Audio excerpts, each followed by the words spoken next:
va s'offrir une petite récréation aujourd'hui. On va parler de polynômes premiers entre eux, et on va voir une méthode qui nous montre si deux polynômes sont bel et bien premiers entre eux. Spoiler alerte, on va devoir calculer le déterminant d'une matrice. Avant toute chose, c'est quoi deux polynômes premiers entre eux? Eh bien, deux polynômes sont premiers entre eux dans un corps f de x si et seulement si leurs seuls diviseurs communs sont les constantes non nulles de f. Par exemple, les polynômes x carré plus x plus 1 et x moins 1 sont premiers entre eux dans C de x, car les diviseurs de x moins 1 sont nécessairement les polynômes constants, et ceux s'écrivant k fois x moins 1, où k est un nombre complexe. Et si on effectue la division euclidienne de x carré plus x plus 1 par x moins 1, on trouve x carré plus x plus 1 égale x moins 1 facteur de x plus 2 plus 3. Et donc, x moins 1 ne divise pas x carré plus x plus 1.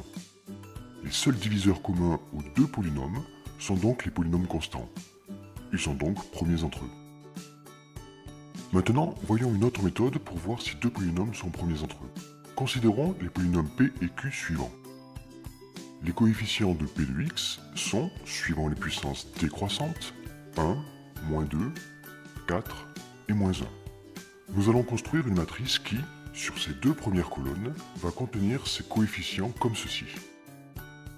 Dans la deuxième colonne, on décale d'une ligne vers le bas les coefficients et on met des zéros là où c'est vide. On construit deux colonnes car 2 est le degré du polynôme q. Maintenant, on ajoute trois colonnes, 3 comme le degré de p, dans lesquelles on va mettre les coefficients de q sur le même principe.